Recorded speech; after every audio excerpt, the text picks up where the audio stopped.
The spotlight hit Will Smith's perfectly groomed face as he walked onto the stage with that million-dollar smile that had made him America's favorite clean-cut rapper.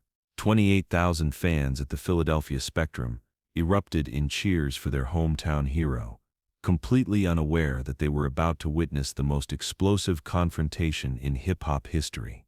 When the Fresh Prince looked directly at Tupac Shakur and challenged everything he represented about street authenticity, what followed would expose the deepest fault lines in hip-hop culture and prove that sometimes the most dangerous battles aren't fought with guns, but with words that cut deeper than bullets. It was June 22, 1995, at the Philadelphia Spectrum during the Hip Hop Unity concert, an event designed to bridge the growing gap between mainstream and underground rap. The lineup was unprecedented.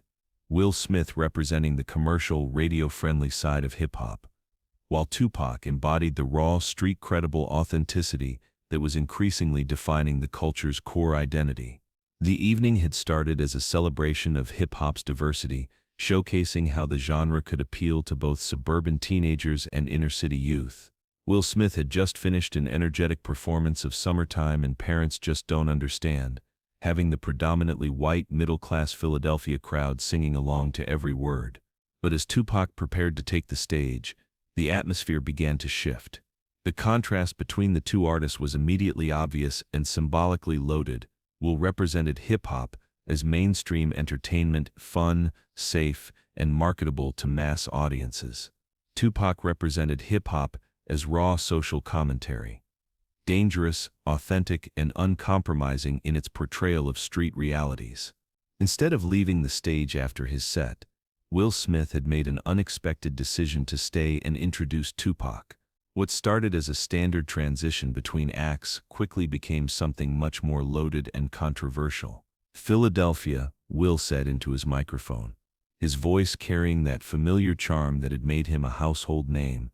"We got someone coming up next who represents a different side of hip-hop than what y'all just heard from me." The crowd cheered, expecting typical hype man energy, but Will's tone carried something else, a subtle challenge that people in the hip-hop community immediately recognized. "See, there's been this idea going around that to be a real rapper, you gotta be from the streets, you gotta have been shot, you gotta have sold drugs, you gotta have done time," Will continued, his voice taking on a more serious edge. The crowd was still cheering, but industry insiders and hip-hop heads in attendance were beginning to sense that this wasn't going to be a typical introduction. "But I'm here to tell y'all that hip-hop is bigger than that," Will said. And now his words were carrying unmistakable challenge. Hip-hop can be positive. Hip-hop can be uplifting. Hip-hop doesn't have to glorify violence and destruction to be authentic. As Tupac walked onto the stage, he could hear Will's words clearly through the backstage monitors, and his expression showed that he understood exactly what was happening. This wasn't just an introduction. It was a philosophical challenge to everything Tupac represented about hip-hop authenticity. "So now," Will continued, as Tupac reached center stage, "let me introduce someone who's built his whole career on playing the role of a gangster. Someone who's convinced a lot of young people that you can't be real in hip-hop unless you're promoting violence and criminal behavior." The crowd's energy shifted immediately. The cheers became confused murmurs as people realized they were witnessing something unprecedented. One major rap artist publicly challenging another's authenticity in front of thousands of witnesses. "Ladies and gentlemen," Will said, his voice now carrying unmistakable hostility, "the fake gangster himself, Tupac Shakur." The silence that followed was deafening. 28,000 people understood immediately that they had just witnessed something that went far beyond typical rap rivalry into personal attack and fundamental challenge to an artist's core identity. Tupac stood at center stage for a moment, processing what had just happened. His face showed a mixture of disbelief, anger, and hurt that was visible to everyone in the venue. But when he finally spoke into his microphone, his voice carried a controlled intensity that was more dangerous than any shouting could have been. "Fake gangster?" Tupac repeated, his words carrying clearly through the massive venue. "Will, did you just call me a fake gangster in front of my own people?" Will Smith stood his ground, apparently committed to the confrontation he had initiated. "I called you what you are," Will replied. "An actor playing a role that's destroying our community and our culture." The accusation hit Tupac like a physical blow, but his response showed why he was considered one of hip-hop's most formidable artists both lyrically and personally. "Actor?" Tupac's voice was rising now, but it carried more pain than anger. "Brother, I've been shot 5 times. I've been to prison. I've been fighting for my life since I was born. What part of that is acting?" The crowd was completely silent, understanding that they were witnessing something that went far beyond entertainment into genuine personal and cultural conflict. "And you," Tupac continued, now addressing Will directly with devastating precision, "you've been acting your whole career. You've been pretending to be from the streets while living in Bel Air. You've been rapping about being real while your biggest hit is about how your parents don't understand you." The contrast Tupac was drawing was brutal and accurate, and everyone in the venue could feel its impact. "But here's the difference between us," Tupac continued, his voice gaining strength and authority with each word. "I never pretended to be anything other than what I am. You built your whole career on pretending to be something you're not." Will's response showed that he was prepared for this kind of counterattack. "What I am is someone who chose to use hip-hop to build people up instead of tearing them down." Will shot back. "What I am is someone who refused to glorify the same violence that's killing our young people every day." The philosophical nature of their debate was making it clear that this wasn't just personal animosity. It was a fundamental disagreement about hip-hop's purpose and responsibility. "Glorify violence?" Tupac's voice carried genuine incredulity. "Brother, I don't glorify violence. I document it. I talk about the reality that young people are living in so that maybe somebody will pay attention and try to change it." He gestured toward the crowd, many of whom were young Black and Latino fans who had come specifically to see him. "These kids don't need me to tell them about violence," Tupac continued. "They living with it every day. What they need is someone who understands their reality and speaks their truth." "Their truth," Will challenged. "Or your version of their truth. Because most young people aren't gang members and drug dealers, even if that's the only story you tell about us." The accuracy of Will's criticism was undeniable, and it clearly stung Tupac in a way that personal insults couldn't have. But Tupac's response would prove why he was considered one of hip-hop's most intelligent and articulate voices. "You right," he said, and his acknowledgement surprised everyone, including Will. "Most young people aren't gang members, but the ones who are trapped in situations they can't control, the ones who are being ignored by society. They deserve to have their stories told too." He paused, letting his words sink in before delivering his most powerful argument.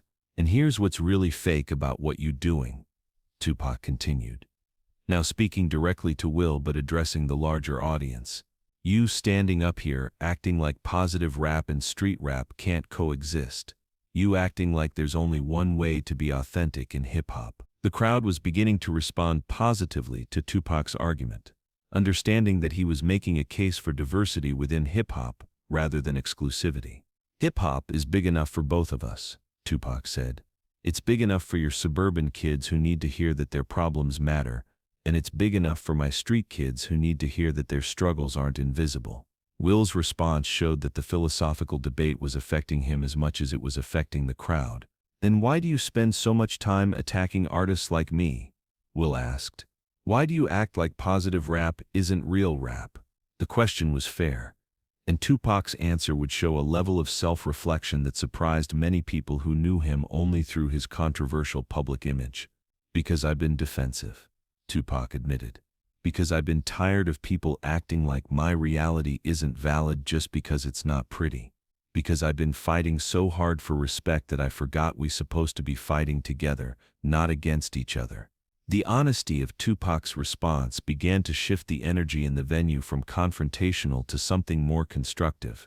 "But here's what I want you to understand," Tupac continued, now speaking to Will with genuine earnestness. "When you call me fake, you're not just attacking me. You're attacking every young person who sees themselves in my music. You're saying their struggles aren't real enough to deserve artistic representation. Will's expression showed that he was beginning to understand the impact of his words in ways he hadn't considered. I didn't mean it like that, Will said, and his acknowledgement carried genuine regret. I meant that the glorification of violence is fake, not the experiences themselves. Then say that, Tupac replied. Because there's a difference between criticizing the message and attacking the messenger. What happened next would transform the confrontation into something unprecedented in hip-hop history. You know what? Will said, walking over to Tupac with his hand extended. You right. I came at you wrong. I let my frustration with the industry turn into a personal attack on you, and that wasn't fair. The handshake between Will Smith and Tupac Shakur created one of the most powerful images in hip-hop history. Two artists who represented completely different approaches to the culture, finding common ground through honest dialogue and mutual respect. But the moment wasn't finished yet. Philadelphia, Tupac said, addressing the crowd while keeping his hand on Will's shoulder. This is what real hip-hop looks like. Not fake unity, not pretending we all the same, but honest conversation about our differences. The crowd's response was electric, understanding that they had witnessed something that went beyond entertainment into genuine cultural dialogue. Will Smith represents something important in hip-hop, Tupac continued. He represents hope, positivity, the idea that we can use this culture to build something better, and that's real, even if it's not my reality. Will's response showed equal growth and understanding, and Tupac represents something equally important, Will said. He represents truth, authenticity, the refusal to let society ignore the struggles that too many young people are facing, and that's necessary, even if it's not comfortable. The collaboration that followed lasted almost an hour, with both artists performing together, trading verses, and demonstrating the kind of creative synergy that was possible when different approaches to hip-hop were celebrated rather than condemned. The immediate impact of the Philadelphia Spectrum confrontation was felt throughout the hip-hop community within days. The footage of their initial conflict and eventual reconciliation became legendary, showing both the destructive potential of internal hip-hop rivalries and the constructive power of honest dialogue. For Will Smith, the confrontation marked a turning point in how he approached his relationship with other hip-hop artists. He began speaking more respectfully about different styles within the culture, understanding that his criticism of certain messages didn't have to translate into personal attacks on the artist delivering them. For Tupac, the evening reinforced his belief that hip-hop was most powerful when it brought people together rather than driving them apart, even as he continued to refuse to compromise the rawness and authenticity that made his music compelling. The Philadelphia Spectrum confrontation became a template for how hip-hop could handle internal disagreements, through direct dialogue, honest criticism, and ultimate respect for different approaches to the culture. 29 years later, the night when Will Smith called Tupac a fake gangster remains the most powerful example of how personal attacks could be transformed into constructive cultural dialogue through courage, honesty, and the willingness to acknowledge when you've made mistakes. If this story moved you too, hit that like. For more incredible stories, subscribe, and get ready for the next revelation.